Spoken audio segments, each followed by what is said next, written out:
Shalom Pak, selamat pagi Pak. Pagi, Obed. Ya, tadi saya sudah baca pagi-pagi. Nah, itu aliran pemikirannya masih belum terlihat. Maksud saya gini, kutipan baru yang kamu masukkan dari jurnal itu cenderung sudah jadi solusi. Karena di situ disebutkan Galileo menjadi jembatan antara pemikiran agama dengan sains gitu ya. Iya, Itu iya kan Pak. masih latar belakang. Ya, kutipan itu mestinya bisa dipakai kalau pembahasan di bab 4. Dan kalau memang demikian, maka bab 2-nya harus Galileo. Teori Galileo sebagai jembatan dari konflik yang tidak terhindarkan. Nah, jadi rasa clipping itu masih terasa. Gitu. Kan coba skripsi kamu bisa nggak dijelaskan dalam satu kata? Kalau tidak bisa satu kata, dua kata. Kalau memang tidak bisa dua kata, tiga kata. Kalau tidak bisa, ya maksimal 5 kata. Maksimal 5 kata. Tapi coba satu kata dulu. Apa? Maksudnya, Inti heeh. pembahasan skripsi kamu atau permasalahan di skripsi kamu, permasalahan yang kamu angkat di skripsi kamu apa? Ya saya mau mengangkat ini ya Pak ya, eh, relativitas kebenaran ya Pak ya. Itu yang menimbulkan krisis krisis iman. Nah, ini yang menyebabkan seperti sampai hari ini belum ketemu arah gitu. Kan sebenarnya dari awal, bukan dari awal, dari pertengahan yang setelah kita ketemu di MAG, sepertinya kan yang kamu tulis itu seolah-olah mau mengangkat permasalahan tentang konflik. Iya Pak. Kalau satu Hmm, kalau satu kata konflik, ya, konflik apa? em, Konflik antara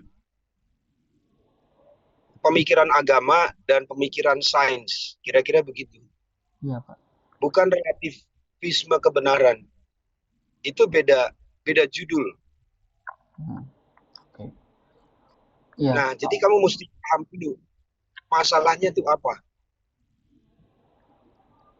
iya saya sebenarnya mau mencari ini ya Pak, titik temu dan titik tengkar ya Pak. Jadi dua dua hal itu yang memang saya tertarik begitu Pak. Oke, titik temu, titik tengkar. Itu kan dari usulan yang saya berikan ya beberapa waktu lalu. Jadi dari intinya tetap sama konflik. Iya Nah, Pak. dari konflik ini kita lihat siapa yang berkonflik, si A dan si B. Nah, di latar belakang jelaskan si A ini bagaimana, si B begini, ini bagaimana. Setelah kita ungkapkan si A begini, si B begini, baru kita bisa melihat, oh, pantesan mereka berbeda dan terlihat titik tengkarnya itu di mana. Begitu. Iya. Tapi kalau Hmm, kamu butuhkan artikel itu di latar belakang, hmm. Galileo sebagai jembatan antara agama dan sains sudah selesai. Nggak perlu ada bab 4, selesai di bab 1. Berarti itu sebaiknya dipindahkan ya Pak ya. Kenapa? Sebaiknya itu dipindahkan ya ke bab Kenapa? 4. Ya, sebaiknya itu dipindahkan ke bab 4 ya. Iya, itu kutipan itu boleh dibahas di bab 4. Tapi kalau di bab 4 sudah ada artikel yang membahas itu, berarti kamu tidak punya gap research. Untuk apa kamu teliti kalau sudah ada artikel jurnal yang membahas itu? Kan dari awal dari Prodi sudah tekankan gap research-nya apa. Iya, Pak. Sudah ada titik temunya Galileo, berarti nggak usah diteliti. Iya. Nah, ini persoalan krusialnya yang masih perlu kita bahas. Jadi Pak, kamu, ya gimana? iya, jadi saya nggak bermaksud mengangkat di bab 2 dan bab 4 sebetulnya itu hanya untuk latar belakang saja sih, Pak. Jadi seperti yang Bagaimana ya, untuk latar belakang saja, Pak. latar belakang? Iya, bab 1 latar belakang, betul. Ya, maksud saya untuk latar belakang saja, Pak. Untuk yang Galilei. Tapi ini wah ternyata ini ya. Tadinya saya pikir kamu sudah paham loh. Kalau kamu ungkapkan Galileo sebagai jembatan, itu bukan latar belakang, itu solusi. Iya, maksud Kan ada saya. konflik nih. Mm, mm. Lalu datanglah Galileo sebagai jembatan. Sudah selesai. Itulah solusinya Galileo. Iya, Pak. Jadi Gitu saran ya. dari Bapak bagaimana, Pak? Sebaiknya. Itu yang saya berikan komentar saya di file yang kemarin. Iya, Jadi saran saya, kamu ungkapkan kalau memang kamu mau mencari titik temu, titik tengkar. Oke, siapa yang bertemu, siapa yang bertengkar, kamu jelaskan di latar belakang. Seperti kamu mau menjelaskan profil seseorang. Oke, siapa yang bertemu, siapa yang bertengkar? Oh, rupanya antara agama dengan sains. Kamu jelaskan agama itu apa, siapa, tokoh-tokoh pentingnya. Tapi jangan banyak-banyak. Ya pokoknya yang mewakili saja pemikiran agama itu siapa. Lalu yang mewakili pemikiran sains. Sebenarnya kan sudah ketemu. Titik tengkarnya itu di Copernicus, Galileo Galilei. Sudah ketemu di situ. Nah sebenarnya sudah enak, kamu bahas saja profilnya Galileo, Galilei, Copernicus, kamu bahas. Terakhir kamu tambahkan Isaac Newton, kamu bahas. Begitu. Mengapa Copernicus punya pandangan begini? Mengapa Galileo punya pandangan begini? Lalu mengapa Isaac Newton punya pandangan begini? Itu dipaparkan semacam profilnya mereka di latar belakang. Lalu itu kan dari sisi sains. Sekarang sisi agamanya siapa? Nah, di situ kamu sudah singgung apa namanya? eh, konflik itu terjadi akibat pemikiran rasional melawan dogma gereja. Nah, kamu bahas dogma gereja itu apa, bagaimana, contoh-contohnya dogma gereja. Begitu, itu di latar belakang. Nanti kalau mau berbicara jembatan, itu di bab 4 sebagai solusi. Jadi, masalahnya apa sih? Itu.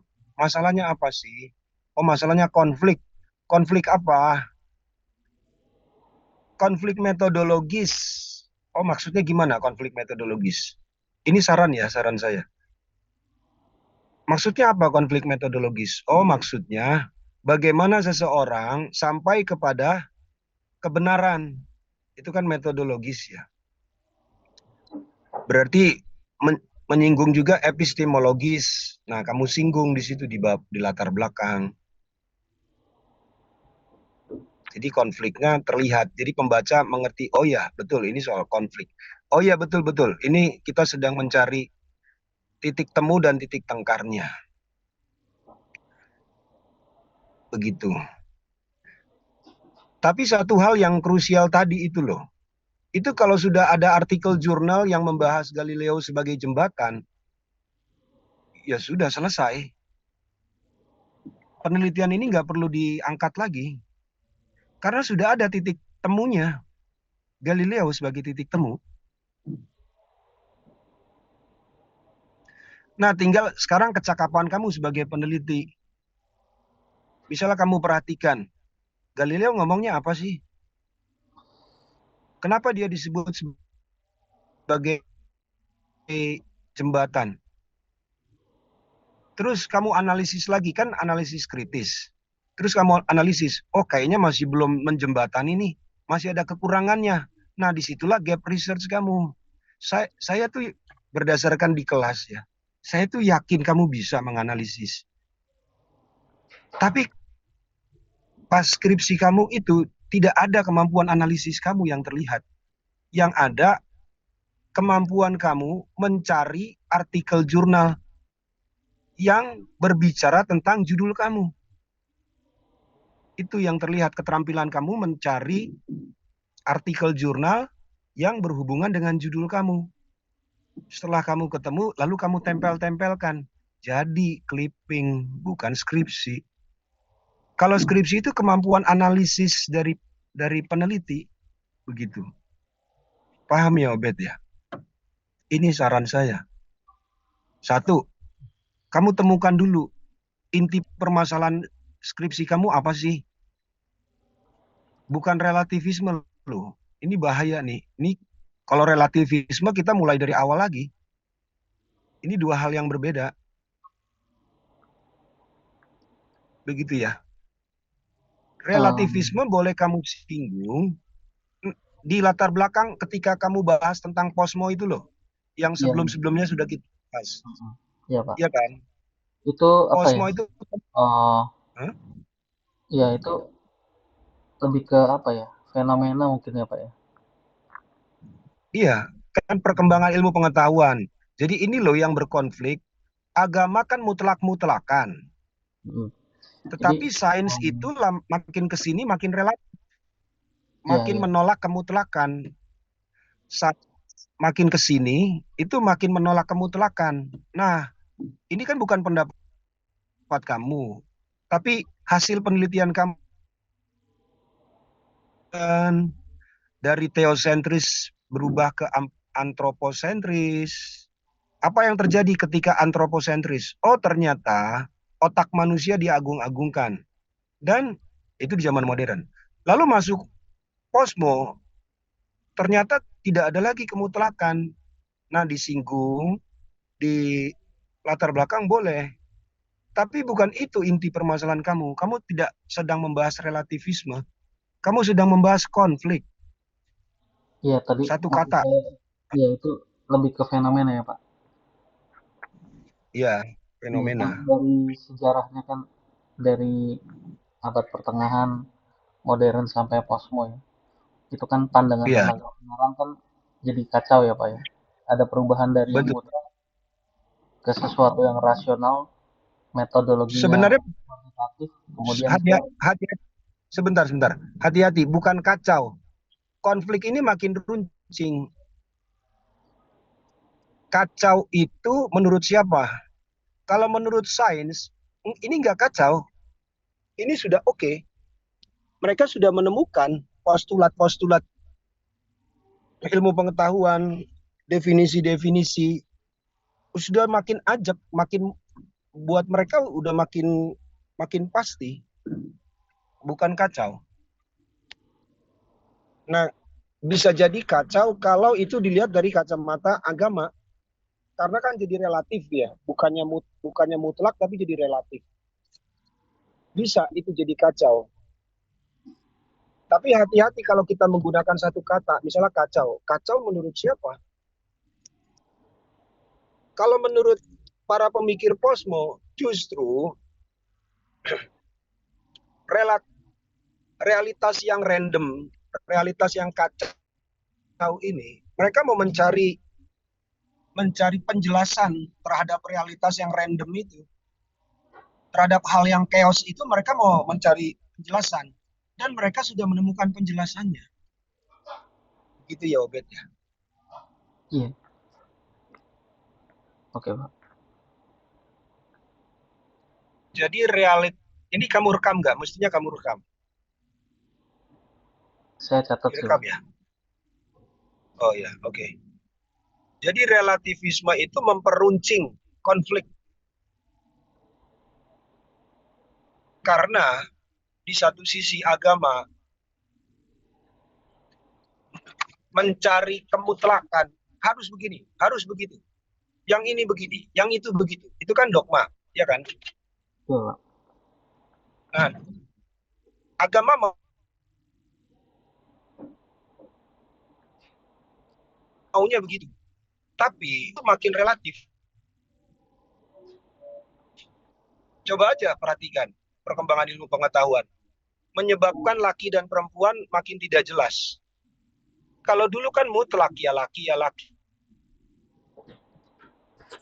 Iya, perempuan, ya perempuan. Sekarang ada berapa gender? Kalau dulu mutlak ada 2. Sekarang ada berapa? Nggak jelas.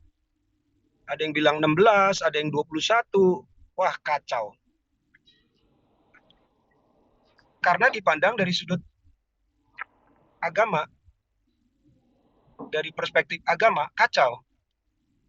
Tapi dari ilmu pengetahuan, ya begitulah ilmu pengetahuan. Kan begitu. Jadi gender itu sebagai konstruk sosial. Udah pasti itu. Ya buat mereka itu pasti. Tapi kalau dari sudut pandang agama ini kan kacau. Nggak boleh direlatifkan. Ini saya hanya salah satu contoh ya. Kan kamu sedang tidak membahas itu.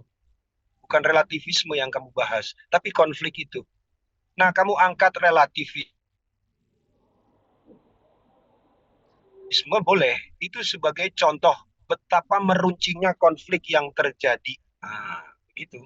Jadi permasalahan kamu makin mendapatkan pembenaran. Oh ya, betul, betul, betul, betul. Itu masalah, betul, betul. Gitu. Jadi orang yang membacanya diyakinkan dengan argumen kamu. Oh iya, iya benar.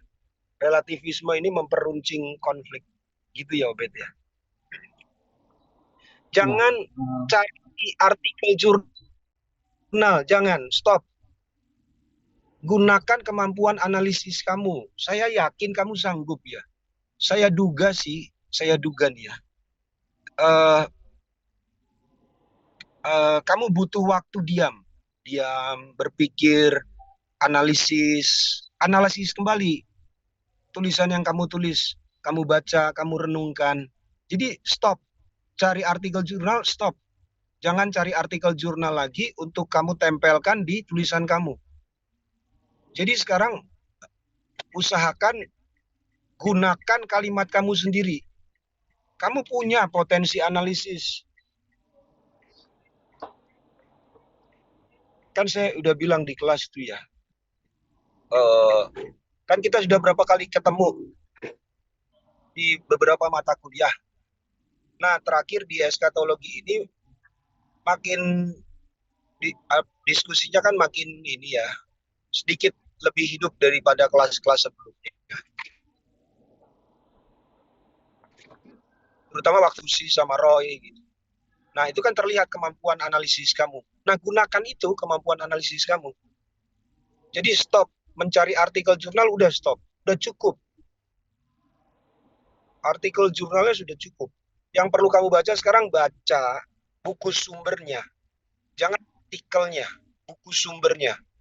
Oke, bahas Galileo. Galileo nulis apa? Kamu baca bukunya Galileo. Kopernikus nulis buku apa? Kamu baca bukunya Kopernikus. Isaac Newton nulis buku apa saja? Kamu cari, kamu baca bukunya Isaac Newton. Lalu kamu bahas tentang Cosmo. Tokohnya siapa? Jangan banyak, nanti waktu kamu habis. Usulan saya Cosmo Derrida. Karena jelas dengan dekonstruksinya dia, relativisme kebenaran makin jelas. Nah, kamu baca bukunya Derrida. Setelah kamu baca, nanti muncul pemikiran-pemikiran di pikiran kamu sebagai bahan bakar analisis kamu. Begitu caranya, Obed ya. Jadi saran saya stop, cari artikel jurnal, udah stop. Tapi baca buku sumber. Bukunya Galileo, Copernicus, Isaac Newton, Derrida. Nah, kamu baca tuh satu-satu. Plus, itu kan dari sisi sains. Sekarang dari sisi gereja, kamu baca, pilih salah satu. Mau bukunya CH. Atau bukunya Calvert, atau bukunya Bultmann sebagai perwakilan agama.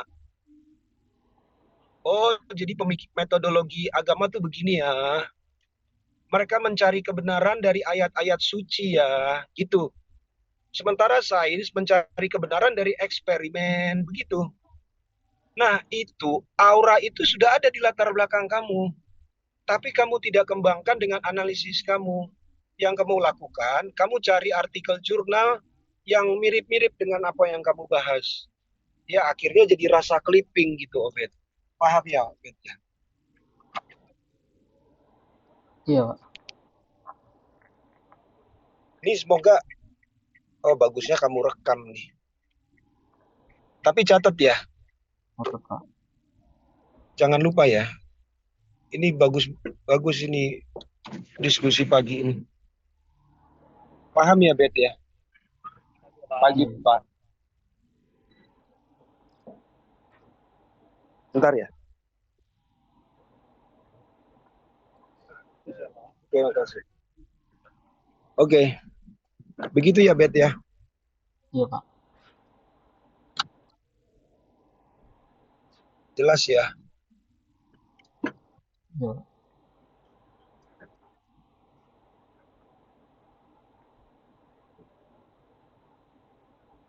Jadi ituin dulu apa namanya bab satunya dirapihin lagi. Kalau bab 2, bab 3 saya longgar deh. Yang penting bab 1. Yang penting ikutin buku panduan ya. Bab 2, bab 3. Iya, Cuma Pak. saya mau tanya bab 2, kamu pakai teorinya siapa ya? Kemarin kita sudah bahas. Oh ya, itu dia. Bab 2, tokoh gerejanya siapa? Tokoh agamanya. Kamu Filsuf, filsuf cari Inggris, Pak. buku-buku. Iya, buku dogmatika. Kan kita lagi bahas dogma gereja. Berarti cari buku-buku dogmatika gereja. Iya, Pak. Saya pakai ini, Pak. Bukunya Pak Stephen Tong ya. Pak Stephen Tong, Iya, Pak. jangan pakai Stephen Tong. Stephen Tong nggak nulis buku dogma gereja. Judulnya apa, Pak Stephen Tong? Judulnya Iman, Rasio, dan ini ya, Agama, Pak. Bukan, itu bukan buku dogma, itu analisis Iya, dogma. Kamu ajaran mesti bedakan. Itu analisis Pak Stephen Tong tentang dogma. Dogma itu kayak paterologi, kristologi, sistematika kan, Pak. eklesiologi. Itu yang kayak begitu. Pak Sistematika. Stephen Tong tidak menulis buku dogma. Dia menganalisis dogma gereja. Begitu ya, Obed ya. Kamu mesti bisa bedain.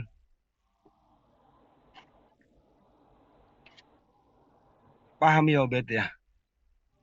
Iya, Pak. Saran dari Bapak Kamu bagaimana, Pak? Hah? Ini aja yang bahasa Indonesia yang gampang. BJ Bolan sama Van Niftrik dogmatika masa kini. Van Lit Trip. Van Niftrik, BJ Bolan. Judulnya dogmatika masa kini. Kamu googling aja. Dogmatika masa kini. Oke, Pak. Terus satu lagi, Harun Hadiwiono, Iman Kristen judulnya. Bukunya judulnya Iman Kristen. Penulisnya Pak Harun Hadiwiono. Iman Kristen ya, Pak ya. Iya, Iman Kristen. Pak Harun Hadiwiono. Nah, itu buku-buku dogma. Kalau Pak Stephen Tong itu analisis beliau tentang dogma.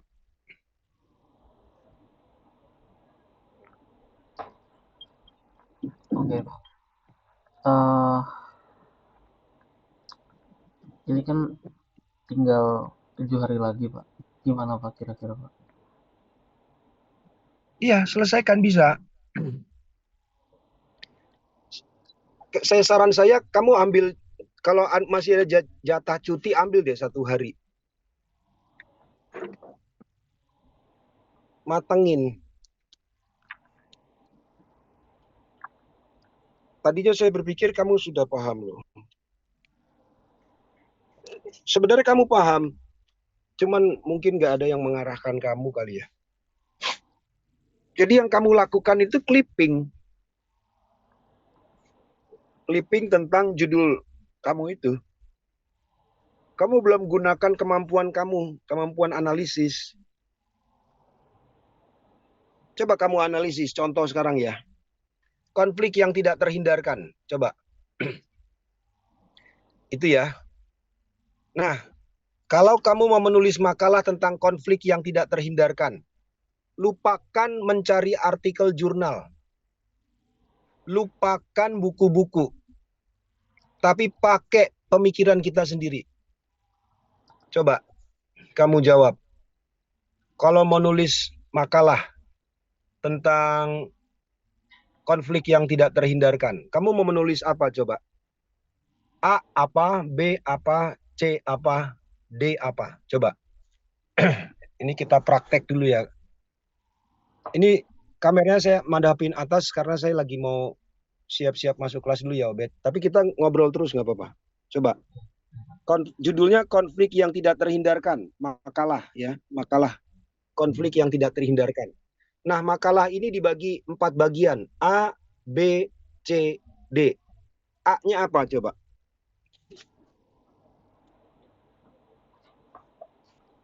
Yang pertama ini ya, perbedaan paradigma, Pak.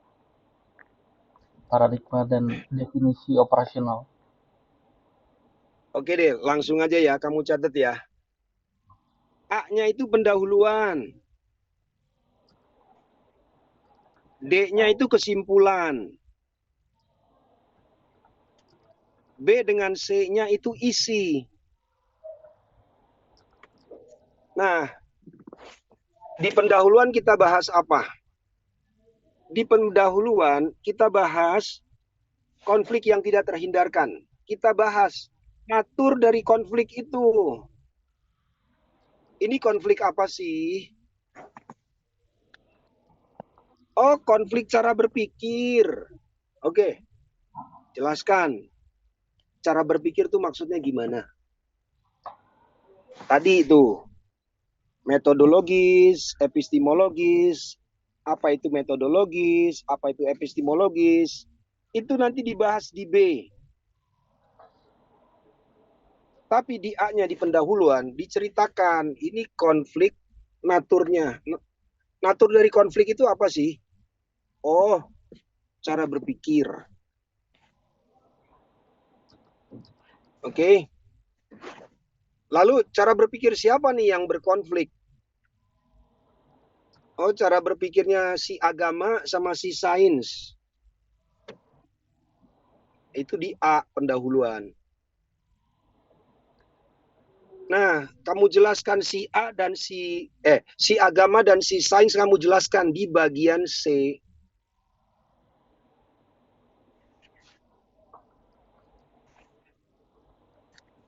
Begitu. Antara B dengan C. Begitu, Obed. Oke, Pak. Paham ya, Obed ya? Iya, Pak. Semoga, Pak. Harus. Iya, nanti kalau paham nanti salah. Malah ini lagi, Pak. Enggak, saya yakin kamu enggak. Saya enggak tahu ya. Di kelas kamu bisa kok analisis. Tapi Iya, waktu nulis skripsi jadinya clipping gitu. Yang kamu cari itu artikel jurnal yang membahas tentang hal itu. Waduh, saya baru ngeh nih. Kamu tidak terbiasa menganalisis ya?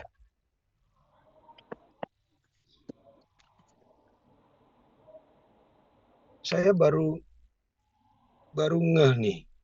Apa iya kamu tidak terbiasa menganalisis? Mengapa begini, mengapa begitu? Ya, lebih ke ini mungkin ya Pak.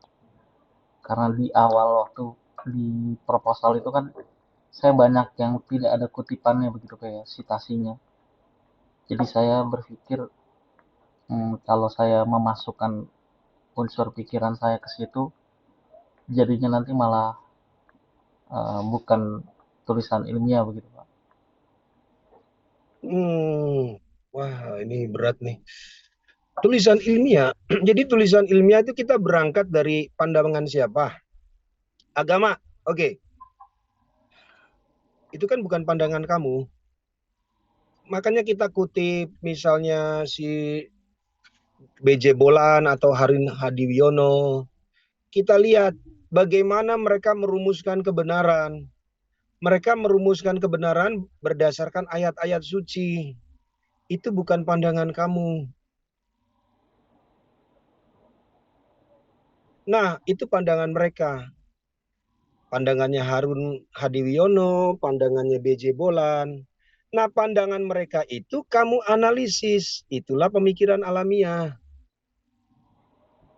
Kalau pandangannya Bolan, pandangannya Harun, kamu copy paste, itu bukan skripsi, itu clipping atau itu koran.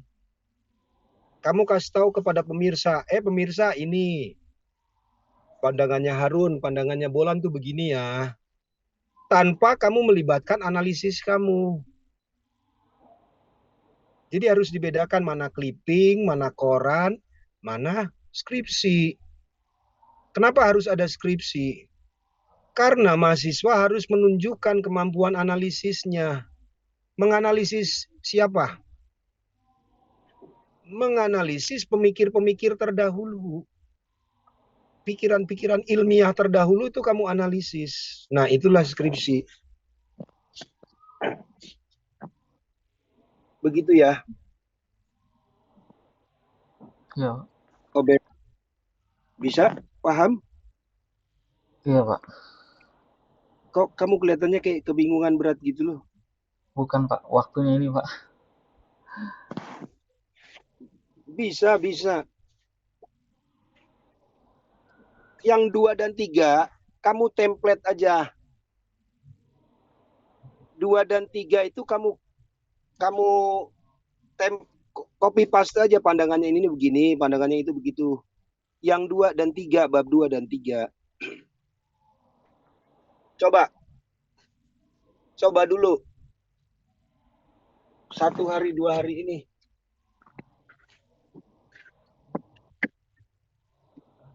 Oke Pak. Saya pasti akan mencoba yang terbaik ya Pak ya. Iya, bab satunya ya. Oke Pak. Boleh saya Coba sambil kalau garap yang lain Pak? sambil apa? Sambil garap yang lain. Garap yang lain maksudnya? Yang bab berikutnya Pak. Oh iya, sekalian. Sekalian sampai bab bab bab 3 lah. Satu 1 2 hari ini bab 3. Lalu ini hari apa? Hari Selasa. Hari Kamis nanti mulai bab 4. Begini Obed, kalau bab satunya itu udah oke, bab 4 itu enak tinggal gelindingin. Jadi bab 4 itu kan tinggal angkat persoalan yang ada di bab 1. Jawab pakai bab 2. Iya, Iya Pak. bab 2 kan teorinya. Nah, teorinya itu kamu copy paste boleh. Di bab 2 itu copy paste aja. Jadi BJ Bolan, Harun Hadiwiono dari sisi agama, terus dari sisi sains si siapa tadi? Galileo, Copernicus, Isaac Newton, ditambah Derrida, udah 4 itu aja. Itu kan tinggal copy paste Iya bab Pak. 2. Sama Pak, bikin tabel ya. Tabel artikel terdahulu, jangan lupa itu penting di bab 2. Nah, bab 3-nya ambil contoh buku panduan. Ikutin aja buku panduan.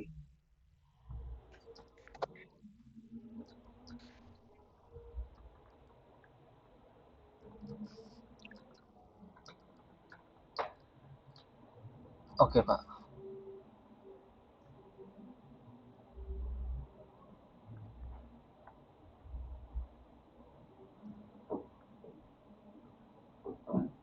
Ini zoomnya tinggal 3 menit lagi, Pak, karena gratisan. Oke. Kalau begitu ntar pulang kantor kita bahas lagi ya. Boleh, Pak. Siap. Hmm. Sama ini, Pak, mungkin ya saya tahu Bapak sibuk ya. Cuma apa ya? eh, Mungkin waktu menunggu Bapak juga saya jadi bingung gitu, Pak. Menunggu gimana? Kan tadi saya bilang nanti pulang kantor kita ketemu lagi. Iya, gitu, Pak. Maksudnya yang hari-hari sebelumnya, Pak. Oh, Iya, jadi kamu terlambat karena saya sibuk gitu ya? iya, Pak. Saya takutnya Bapak nanti eh takutnya ada kesibukan lain juga. Saya sih siap, siap. Takutnya gimana? Ya takutnya Bapak ada kesibukan lain gitu, Pak. Karena terakhir kan saya chat 2 kali Bapak belum merespon begitu, Pak. Enggak. Itu skripsi skripsi kamu. Saya bilang sama Kak Prodi, membimbing kamu tuh saya berpikir keras loh. Nggak ada yang saya bimbing dengan saya bantu berpikir, hanya kamu. Kalau yang Iya, lain ya, ini jangan begini, buat begini, jangan begitu, pakai artikel ini, pakai perspektif ini. Udah, saya nggak bantu berpikir. Misalnya kayak tadi, eh, analisis. Satu kata apa? Inti permasalahan kamu apa? Satu konflik. Oh ya, coba praktek analisis. Misalnya, kita mau bahas tentang konflik. Nggak pakai jurnal, nggak pakai buku. Bagaimana cara kita menulisnya? Yang lain nggak ada begitu loh. Hanya kamu yang saya beginiin. Maksudnya saya kasih contoh, saya sampai ikut berpikir, saya nulis di apa namanya, di file kamu, saya kasih komen. Itu hanya kamu. Jadi kamu spesial. Saya berikan pemikiran spesial. Saya kasih tahu sama Kak Prodi begitu. Kamu bisa tanya sama bimbingan skripsi saya yang lain. Ada nggak yang selengkap kamu saya bimbing? Nggak ada. iya, Pak. Kemarin itu 3 hari itu, ini kamu dengar aja suara saya masih begini. 3 hari itu saya tepar. Cuman salah saya nggak balas chat kamu, betul itu salah saya. 3 hari itu Oh, saya tepar, nggak bisa ngapa-ngapain. Cuman salah saya itu nggak balas chat kamu, betul. Nggak balas chat kamu bukan saya nggak baca, saya baca. Saya bingung, ini kok masih berulang ya? Seperti yang saya ngomongin itu kamu nggak lakukan. Masih clipping, pemikiran kamu masih banyak sekali, bukannya fokus tapi melebar banget gitu. Jadi kemarin tuh saya nggak menemukan ini kenapa begini ya. Nah sekarang saya baru menemukan, oh ini kamu rupanya kayaknya tidak tidak terbiasa berpikir analisis. Mungkin kamu pernah nulis skripsi, caranya seperti itu. Jadi Pak, maaf ini kamu di sudah bawah 1 menit, Pak. Ini kenapa? di bawah 1 menit, Pak. Iya Waktu begitu.